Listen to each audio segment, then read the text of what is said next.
Hi, I'm Paul Morley and welcome to this Mission Magic DVD. What we're doing today is just looking at some very simple tricks that I've used over the years. When I first started off and was doing a lot of classroom work and had to carry a little box in the days when you had in one arm you had an overhead projector and in the other hand you had your acetate box with your lessons on, with a number of magic tricks and things like that could be easily done. But it's just really to give you some ideas of some tricks that often you can overlook but really do work well.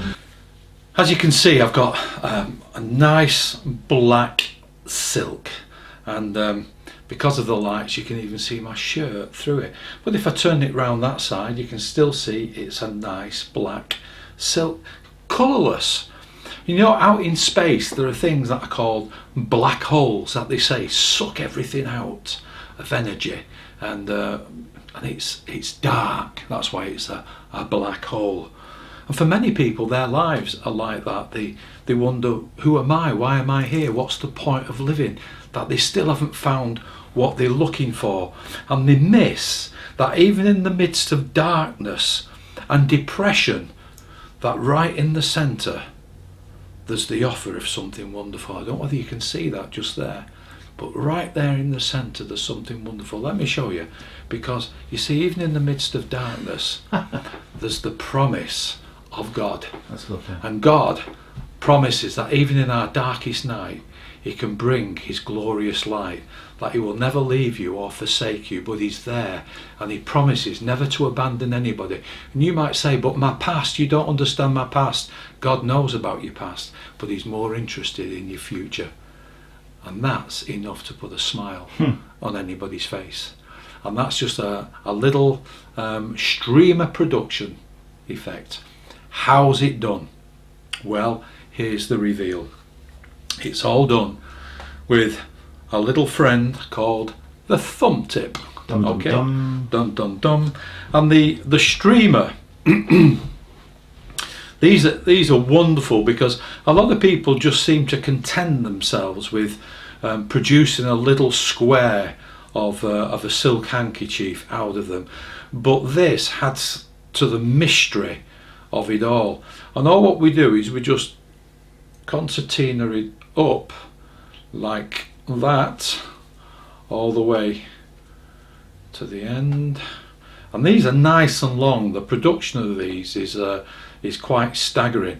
And incidentally, whenever I perform the production using a thumb tip, I always do it in either short sleeves or with my sleeves rolled up, because then the kids can't say he's got it from up his sleeve, because I ain't got no sleeves.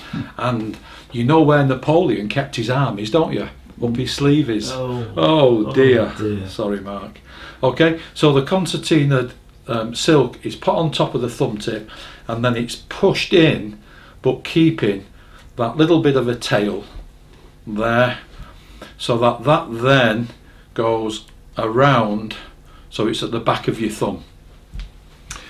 And the simplicity of this is that then with the silk, the thumb is at the back here, and when you show the other side of the silk, it's there. Incidentally, the beauty of the thumb tip is that you can actually don't just be content to producing it from a silk, because you see, if you've got a banknote, I often do a little talk where I say, do you know what's written on a banknote? And it's got, I promise to pay the bearer. And I tell them a little bit about the history when currency was based on gold, but that's just a promise that isn't kept, because they won't give you that. And again, with the thumb tip being held at the back of the banknote, you can roll the banknote and then produce the streamer as God's promises. Wow, so it comes out like that. But let's go back to the silk and the production of it. When it comes from the banknote, it really does get a good response.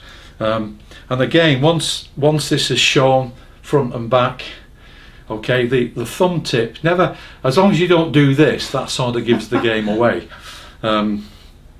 The handkerchief is actually covering it all the time. So when it comes to the production, the thumb tip is at the back of your finger, so your fingers are giving the covering.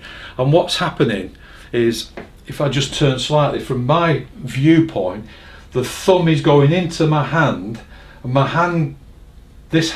left hand catches it, and then I pull the end, and then I can control the flow of it coming out.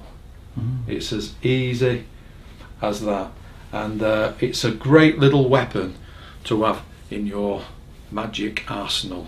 Not Arsenal the football club, I wouldn't keep those, but keep the thumb tip in your magic arsenal.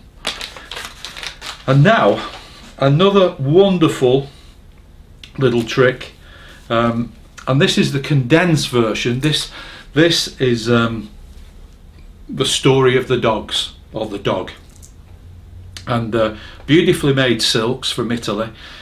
And I tell the story of this. It's a story based on a very old Jungle Doctor book, which was about zebras, or zebras if you're an American. And so I tell the story of a black dog who went out one morning after his breakfast, and he was playing with his friends, the monkeys, who would jump on his back and they would go racing.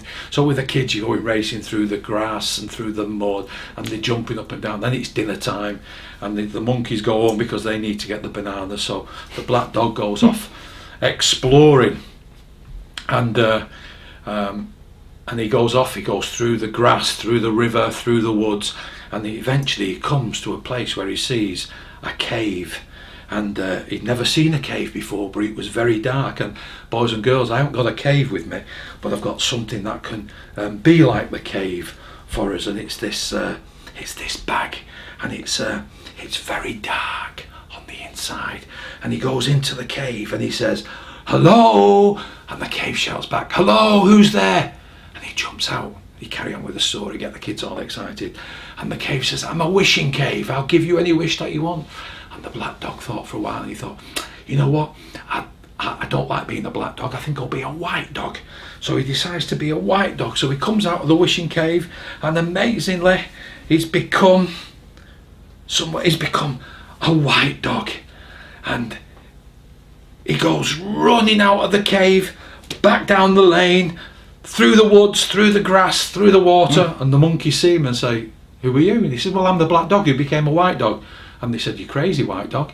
You should have stayed a black dog, because now at night when you go out into the woods, the lions will see you and rah, they'll have you for tea." And not only that, and here's the big thing, because he was a boy dog, he would have to have more baths. Oh, imagine that, boys. And he thought, "I never thought of that." So he goes back. He thought, "But I really like being a white dog. I like the colour. It's cool. It's trendy." So he goes back and he comes to the wishing cave again. And he goes into the wishing cave, and he thinks to himself, "I know what I want." And the wishing cave says, "What is it that you want?" He says, "Well, I want to be a black dog again." So he comes out and he thought, "No, you know what? I don't want to be a black dog anymore. I think I'll be a white dog, and no, a black dog, and maybe a white dog." He couldn't make up his mind, and as he stood there wondering what to do next, the ground started to shake, the leaves, the trees started to move around, and suddenly there was a great big explosion. And when he came out, he was no longer a black dog or a white dog, but he changed into a Dalmatian. And the Dalmatian always reminds me of a dog who couldn't make up his mind. And you know, boys and girls, we need to learn to make up our mind to make Jesus our best friend. Otherwise, we'll neither be one thing or the other. So that's the condensed version of the story of the Dalmatian silk set. And as I say, beautiful silks and a fabulous little rip apart change bag that come in a variety of colours. We can't guarantee that you'll get this colour, but there are a variety of colours which are great fun, and you can use it not only for this trick but for lots of tricks where you want to change, because when you do the pull, the thing goes flying up, and it gives that illusion that everything else is completely vanished. So that's the Dalmatian silk set.